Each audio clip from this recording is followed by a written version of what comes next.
So this panel is going to be interesting. I would like to request people sitting from military background or people having queries about what is the application and use case and scenarios. The scenario building thing can be discussed in this panel. So we will be opening the mic to the audience as well and trying to make it way more interactive.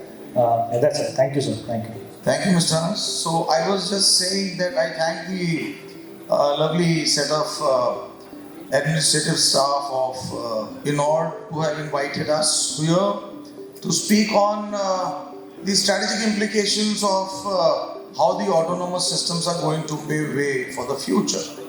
Very rightly selected topic, autonomous system in the light of emerging technologies of AI and what will be the human angle to it as we go along. All are very tricky subjects, and probably each single word that I have spoken can be converted into a full-fledged discussion. But since in this small time, our aim as panelists in front of you would be to just throw the light as to what awaits you in the future. And first and foremost, congratulations to all the people sitting here. I can say with guarantee that you're in the right field, the disruptive technology that's going to change the shape of the world in decades to come. You would have already seen the changes that have started taking place in so many things. The previous panel had called out how the civilian domain has adapted to the autonomous systems, more so to the drones. The other autonomous systems are yet to get imbibed even in the civilian technology. But even with that, the ease of which you do work, ease of facilities that are provided have gained tremendous momentum. And I can say this is just a tip of the iceberg. What awaits you is humongous. We'll try and showcase how the things go. Coming back to the military aspects. Those of you who are interested or who would be interested in warfare and would have studied, I'll just take you a century back from the trench warfares of pre-World War era, when the gunpowder and dynamites and all these things were invented. The technology brought in the guns, where we could kill from a distance. And the trench warfare became more lethal. Then came the tanks, another technological marvel of its time. It completely changed the warfare, from trench warfare to mobile warfare. And then came the aircrafts, almost simultaneously. The warfare was taken to a third dimension, up in the sky. Nobody imagined that things will be dropped from us from the top and hell will be let loose. And likewise, you go further, nuclear came into being. It became a threat. How the technology kept transforming the battlefield is very easy for you to evolve. Then came the cyber, the network technology, internet. I mean, every aspect of technology has revolutionized the military affairs. And now, I will not say we are at the cusp. We have already crossed the cusp. We are witnessing yet another very disruptive technology, which is this autonomous systems. Whether be it in the air, we normally call them drones or UAVs or UAS, or whether be it on ground in the form of robotic vehicles of different kinds, or whether it is subsurface, that is below the sea surface. A field which is yet to be exploited, both by the civil as well as military, and the challenges and the goals are tremendous. So this is where we should be looking at. So if I have to set the stage for a modern and futuristic battlefield, I will simply put it that these technologies, whether it is communication, whether it is AI, whether it is network-centric operations or autonomous systems, all will be enmeshed into one. And this technology is going to drive the future battlefield. The battlefield is going to be very robust, very, very dynamic. There is no scope there for warfare going over multiple days. Warfare will go over multiple days, but the acts will be specific. the impact will be huge. The decision making has to be very fast, and all this will be assisted by AI, by good communication systems. And once the threat is going to be so huge, even the targeting systems, the targets are going to be re-evaluated. The targets will no more remain in the forward areas as you are generally used to. You must have seen in some occasions where these cyber attacks have taken place, the cyber warfare has already targeted the installed systems that work with us on day-to-day life. I'm taking you decades back.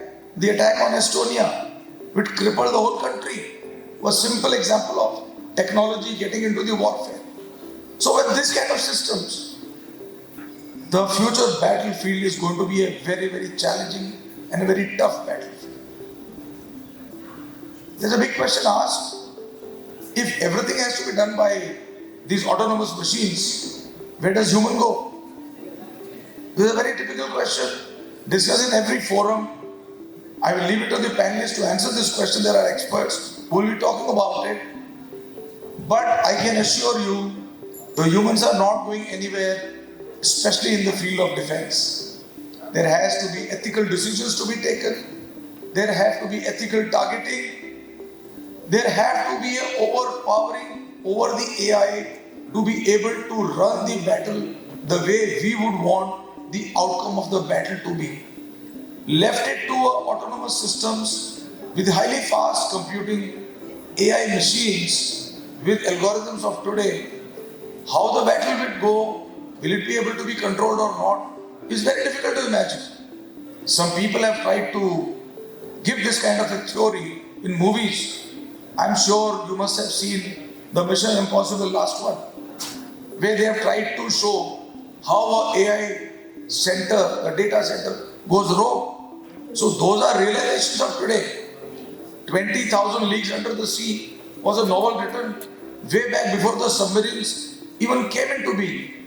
So people visualize based on the changes that is taking place, and the technology facilitates for that imagination to emerge. So that is how the future battlefield would be, and all the people who are involved. I'm not saying the soldiers. Soldiers are the large field. It is the innovators. It is the academia. It is the industry which are involved in getting this technology to be battle worthy, battle shaped, and battle capable is what is going to matter before it is actually put to use. I will just quickly touch upon grey zone. If you all understand grey zone, much has been written about it. It's an open forum. The grey zone is going to be expanded because of this technology. So the battle will not only be in the battlefield, it will also continue in the day-to-day life. Like today, if you take an example, there are cyber attacks on various institutions, organizations, individuals. That is a grey zone that is being played up today to take your data, to cripple you from day-to-day activities, which will eventually become a crippling factor in times to come, if not checked. Therefore, it is not only this capability that we have to bother, we also have to bother about how to counter this capability. So, specifically for Enord, since I am speaking to this gathering, I have already been associated with you for some time. I have spoken to some of your think tanks in the company that you have to start thinking of the countermeasures if your drones have to survive in the battlefield. And it is not the countermeasures you have to think of, because enemy will be taking those countermeasures. You have to think of measures to counter these countermeasures. So countermeasures is the step that I see in this decade. We have to start building on that if you have already not started. So the job required, the technology adaptation, the type of drones, the range, the endurance, working under the water, the metallurgy required for it, and all this within the gambit of what are the rules of engagement. Though they say there is no rules when the war breaks out, but during the training, during the stage at which we are, when we are producing the drones, as was spoken by the previous panelists, the legal issues, the DGC issues, there are so many things that eventually lead to the shaping of the battlefield that will eventually emerge. I think I leave this as a precursor and leave it to the panelists to speak about their subject expertise in this field and savor you with the details of that. And keeping the time requirement in mind, I'll stop here. May I now request the Admiral to kindly give his words. He is very accomplished gentleman, as has been spoken by Sakshi. Got tremendous experience in the field, and he is going to now enlighten you based on the issues related to this topic. Over to you, Admiral. Thank you and good afternoon. It's always to be here amongst fresh and agile brains. So, as I understand, the topic is autonomous AI-enabled systems, right? Now, if you really look at it, AI it's got artificial to start with. It's intelligence, but intelligence that's artificial. And when you talk about autonomy, on the other hand, autonomy is never absolute. Autonomy itself is subject to certain constraints. So you have autonomy vis-a-vis GNSS, you have autonomy vis-a-vis EO, you have autonomy vis-a-vis RF, things like that. So now when you're clubbing both of them together, you really have to see what is it that you want to develop. What is it that you're targeting at? For example, I take a drone up in the streets of Delhi. Now, what is it that I'm looking at in terms of AI for that drone? And what is the kind of autonomy that I'm looking at? That would primarily get defined by what is the use case. So if I'm looking at developing a traffic management system, I would probably be looking at traffics across various streets, map them over a period of month, or probably over seasons, over rainy days, and see how the traffic moves so that I can control the traffic lights accordingly. That would be a simplistic arrangement. Similarly, we keep talking about crap and lots of crap on crap. But if you are really looking at it, how does a 2.5 particulate matter, 2.5 micron particulate matter move? Or a 10 micron particulate matter? To what height does it go? We haven't mapped these things. If you probably map them, you would get a better idea as to what kind of a solution is required. These are, just to give you examples as to how to relate autonomy to AI. Now, I was told that I need to be talking about issues that are Navy specific. So let's look at where AI can be used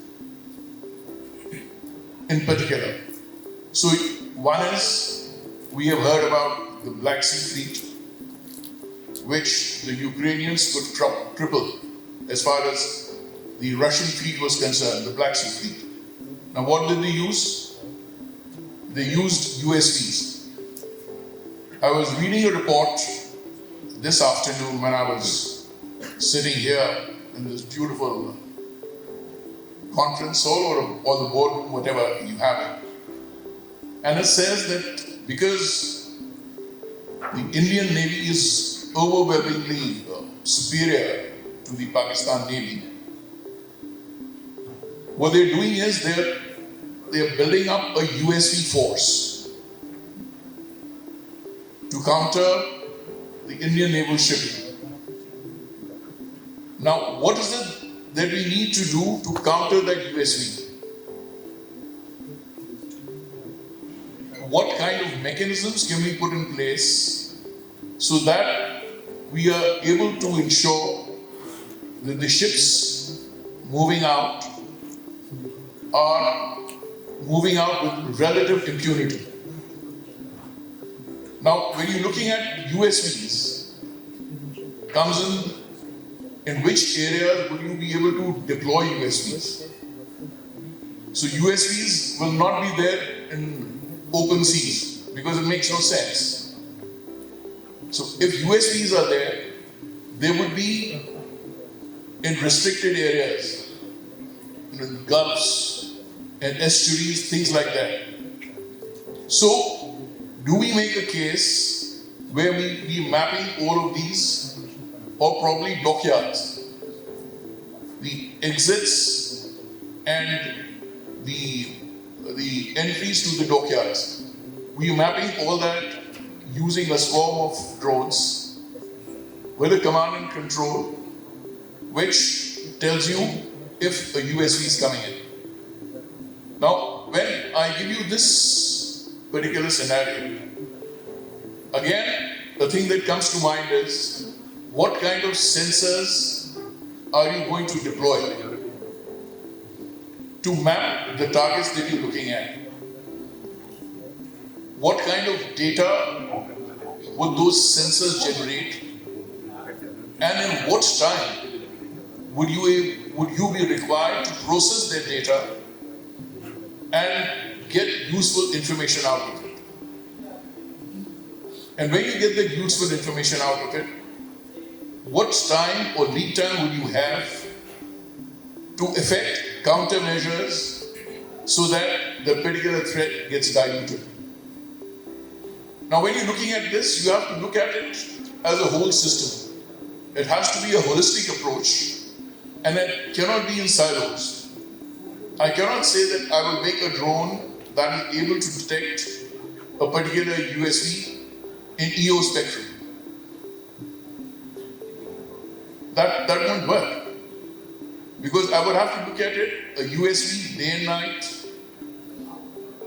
a USV through haze, a USV, probably a UUV coming as a USV. So I'm looking at the magnetic signatures, or I'm looking at the wake. I will have to look at all those things. And then how do I process them in fairly quick time frame to give a solution to any prosecutor that's going to go and dilute that threat with him. That is something that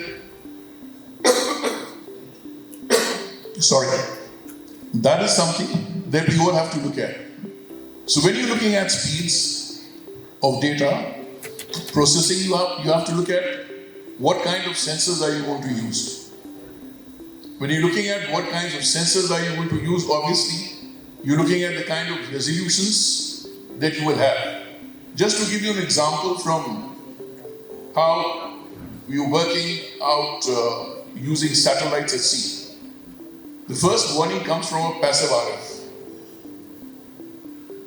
The next comes from your imaging. And the third one comes from your electro-optics, when you're actually narrowing it down. So, that entire pattern has to be set up when we are saying autonomous AI systems. Because you can't say that I'm autonomous in all respects. You would remain dependent. It's something like your human body. You know, we say that we are autonomous, we can go anywhere that we feel like. But suppose if my eyes get blinded, then I will have to know where the chairs are, where the tables are, so that I can move my way through. I will have to record that prior.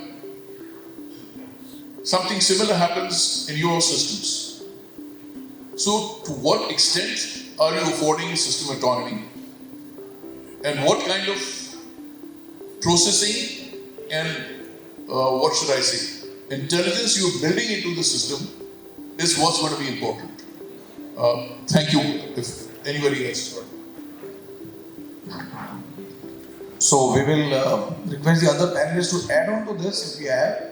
But I think what the Admiral has brought out is very, very valuable.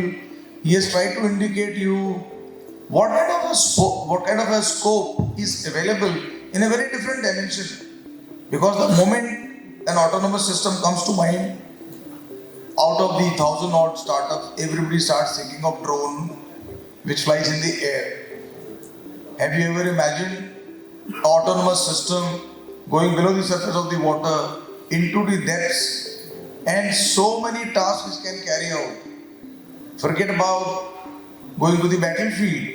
There are so many natural tasks that are required by so many other ministries, whether it is oceanography, departments of various life sciences which live under the water. 70% of the world is there. So there is a huge scope. What you should look into, besides the AI and the technical terms that have been brought out, is the metallurgy that you are going to use. Is this metallurgy that you are using now, these parts, are they going to survive the ocean?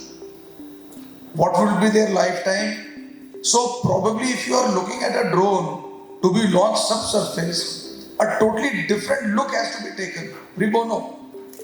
Only then can you progress. And anybody who does that would have initiative in the field. So I thought I would just draw the attention and thank the Admiral for a very lively talk. May I now request our other panelists, Wing Commander Manoj, to enlighten us. He's got expertise in AI, integration of AI, where he has been working, as to what pulse of wisdom he has to give it to you so that you can incorporate it in your day-to-day activities in this business. Over to you, Wing Commander Manoj. Thank you very much, sir. I hope I'm audible to everybody.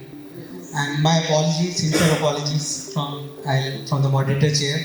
We are waking you up after lunch. This is the toughest task, you can do it. And where is Anas? Anas? So I used to give toughest task to him 3 years back. And I told him just survive for 5 years, you will be good in life. Now he has given me toughest task to make you awake, right? All of you are sleeping. That is very normal. I used to do the similar things. Right, now coming back to the topic, I think what Enord is doing currently is phenomenally good. Okay, we should appreciate that and clap for everybody. Clap for them. This is all effort to make you awake. Please don't sleep. Okay, and second is coming to the topic. I'm the startup among the panelists here, the youngest one. So I take this liberty to take you back, right? So what these three words you are saying here is, first is autonomous, AI and human control, right? So this goes to way back. I think there are management people also available here. So it goes to why, how and what.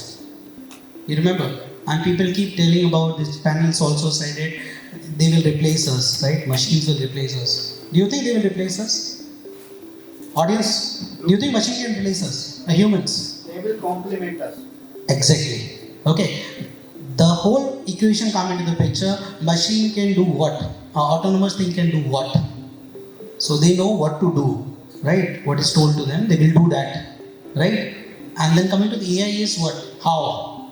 How are they going to do it, right? So it is imbibed from there. And lastly, the most important factor which make us apart from anything is why. That is human control, right? So as a human, we know why we are doing anything in life. Anas know why he is building this particular farm, right? I know what I am doing in my life. So this why remain the core of humanity, core of any evolution, right? So human will always remain there in this why curve till the time you are keep asking this why. I see some point as why this apple is going down, right? You ask why my parents are asking me to study. Why Anas is telling us to build this drone. Why Inspector Light. So till the time a startup or any human can keep asking this why I am here, how I contribute. I think we always remain there, and as Sir told that the machines keep contributing us for a better life, better things. Apart from that, I think I'm associated with Enord for almost 3 years down the line out of the 5 years, and I'm into the swarm drones, the autonomous part of it. I think in future things will be definitely automated. So whatever we do, the AI is now in hand of everybody. As we speak right now, I can confess it, I use it every day, right? Gemini, Grok, everything I do it. Like today also the topic, I think I didn't prepare. I just Google it right now, just Gemini right now, what I have to speak. Although I'm not speaking that. But again, it is in your hand right now. And when it is in your hand, it comes with lots of responsibility, it comes lots of things with you. So use it in that angle, keep building it, make this tool a day of your life. So that one tool I have to build is that our post-lunch session people should not sleep. Right? That is the autonomous you have to bring into the picture. With this, I sum up and I will moderator help. We like to interact with you, ask us questions, whatever little we know, we like to share our thing with you after the last moderator also said, right? So thank you very much and thanks for your patience here. Thank you, Kumar, Manoj. It was nice insight, and you tried the audience to, give them a good clap so that they can also. And I hope someday you will succeed in making the AI. Most of the institutions will love to have that AI with them. Well, that besides, I think very rightly, as has been brought out, that humans are going to be complementing. So I'm sure at the level of teaching, we have already learned about human in the loop, human on top of the loop, or human totally out of the loop. So it's very clear that taking the human out of the loop is definitely not what humans wanted ever. So practically, they're putting everything with the batteries to the GPS, everything through Velcro into it. And one thing I told that Ecom that point of time, I said they're building. Well, क्या बना रहे हैं? I said they might be building something, but they will build good. They are actually doing the R&D. If a company in this direction, they are going to component level, try to build from the very scratch, they will build good. So today I feel very content. I have no interest with them, but yeah, I feel very content that they are able to make few good products. And as said that I also come to know they got good orders also. So congratulations to all of you. Keep that in mind. Be humble, grounded, and वो Velcro को छोड़ना नहीं. That is important. Okay, thank you very much.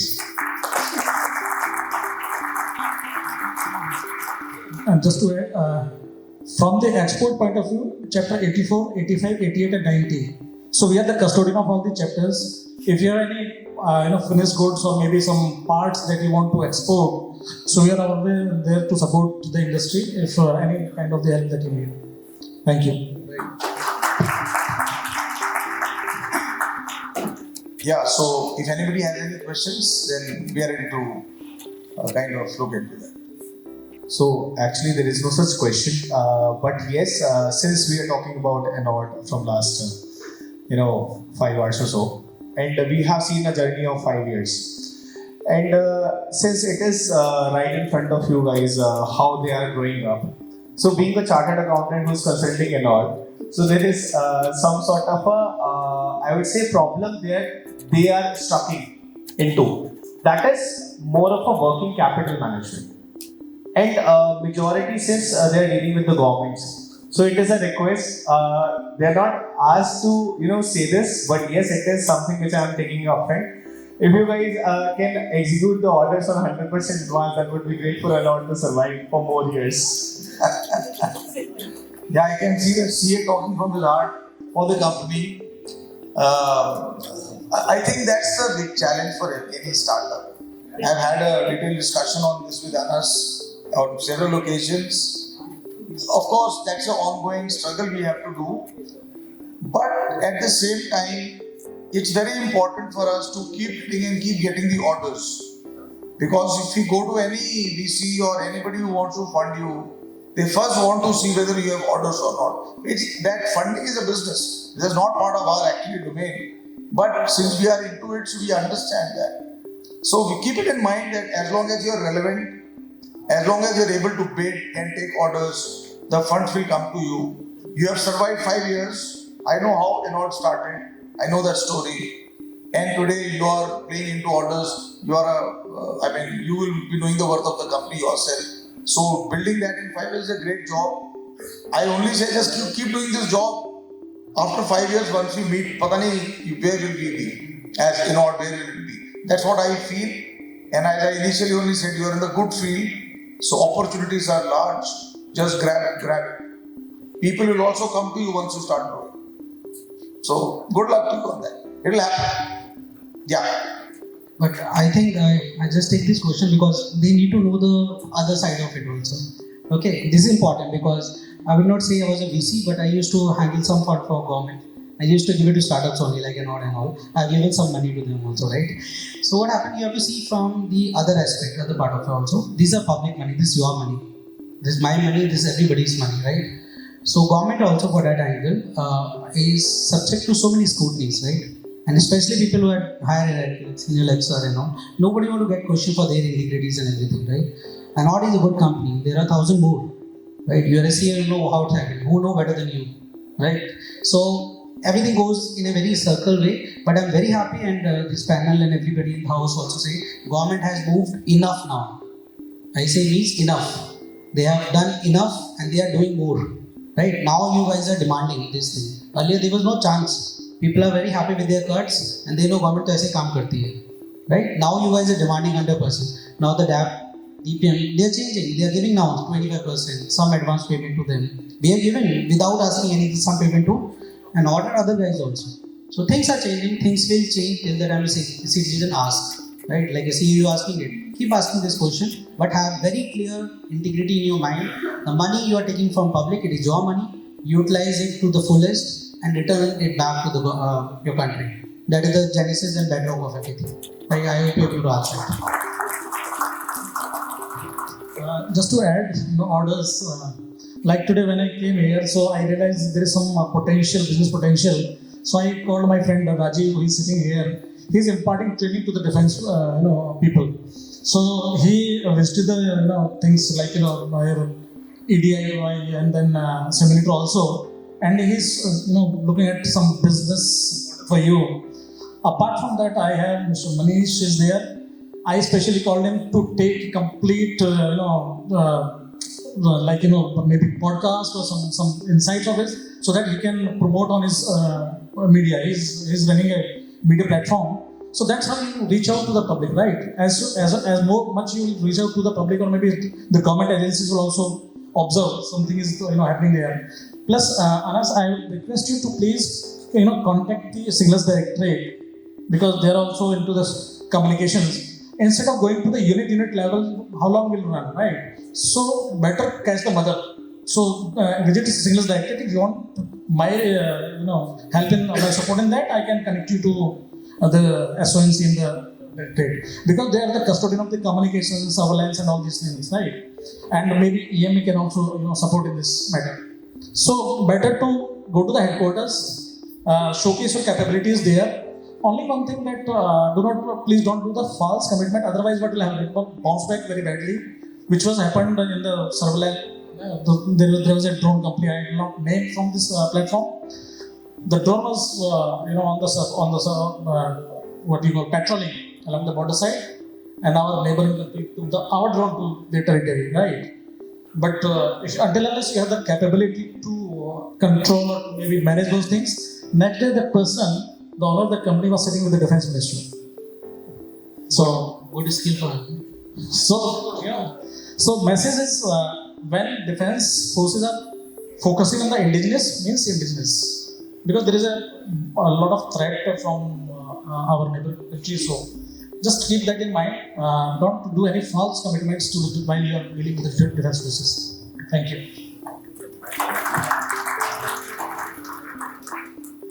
Hello, good evening everyone. So I have two questions here. Sir, as you mentioned that when computers were, developed, there were a lot of apprehension among people that, jobs would be lost. It turned out to be other way. Started way back in Industrial Revolution with the spinning jenny. There was a riot which took place just because people thought, we would not be able to, weave our own products. Turned out other way. Now this is the AI era, and there's a huge revolution that we are expecting that's going to happen in the coming decades. So the last two revolutions were way different. The industrial or the IT revolution or the computer revolution. But this AI revolution is way ahead and way different than what it was today. And we couldn't be, expecting the outcome would be the same. Jobs would be created. My question would be what form of jobs would be created and enhanced? Because obviously jobs are being taken, that's undeniable. But what's being created, that is the question that I have, especially in the tech or the defense department. And the second question is, if we talk about autonomous, so autonomous has a very blurred line between where do we really mark it, where do we really say, this is the autonomy that we want, and this is what we don't want. So how do we really put up a red line to that and precisely say, okay, startup should be able to, draw this line and shouldn't be crossing that. And it comes in every segment. You can be generic, not only specific to, defense or drones. It could be anything which is related to AI.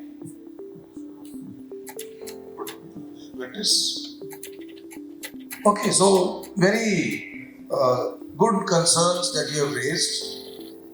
Firstly, both these concerns are more towards the industry side for the development. I will first put it that way. As I stated in my initial argument, that it is the industry, it is the innovator, it is the technology that drives the battlefield. So it's not the other way around, right? So when you are saying that AI is going to come and take away jobs of certain people, that's how the industry has to evolve, the academy has to evolve. The frontline battlefield scenario is not going to do anything to that. But going out of the purview of this and trying to answer the question from a generic point of view,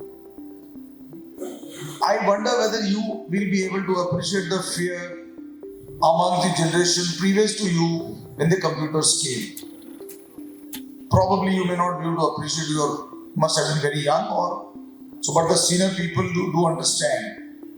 I can just give you one example, that in the banking system, which was one of the very fast ones to take over the computing power and networking, the railway system, where the ticketing was happening, when they got converted to computers, there was a huge scare. My God, they're going to perish. Things are going to go haywire. Nothing of that happened. See, the system comes to energize you. The human beings and the systems have to adapt to the technology.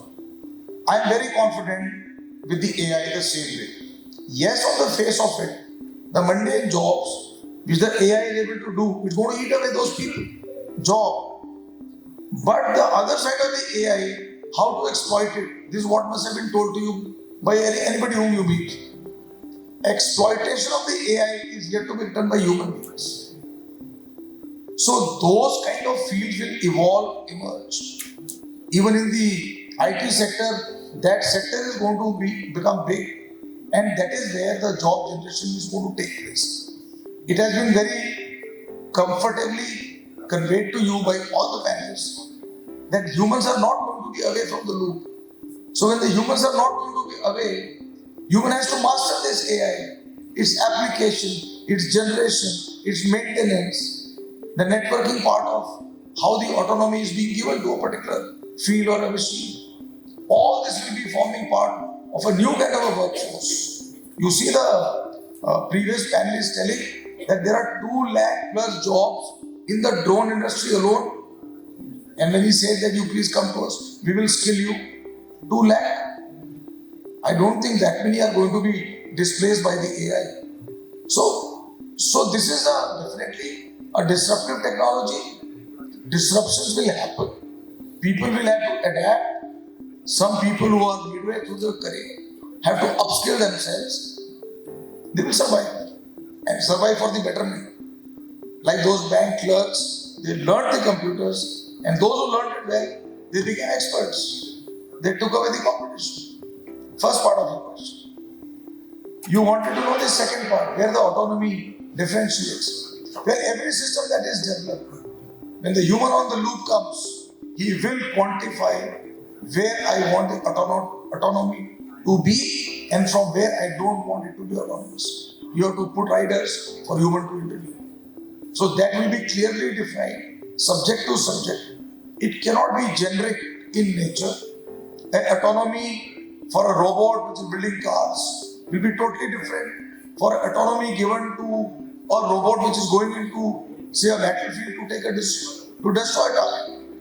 So both are robots. Autonomy levels will be different. Human intervention and control will be different. So that will be, to my understanding, pretty task specific. But from the development point of view, you can take the autonomy to a particular level where you should be capable of your machine to be able to do a particular task if it is laid down. So that is the innovation part of the industry. I think I will rest if anybody wants to add anything. I'll try. Firstly, the autonomy part. Now, autonomy, as the General rightly said, is going to be defined by the customer. I'll just take a very simple example. You have an autonomous battle tank, right? So you say that I want autonomous battle tank. Now, when you say you want an autonomous battle tank, basically what you're implying is it has to be GNS independent and it is to be independent of the man sitting inside the cupola or inside the tank. But is it really autonomous in the sense that it doesn't require anything? Because the moment you take GNSS off, you have to have an onboard inertial navigation system, right?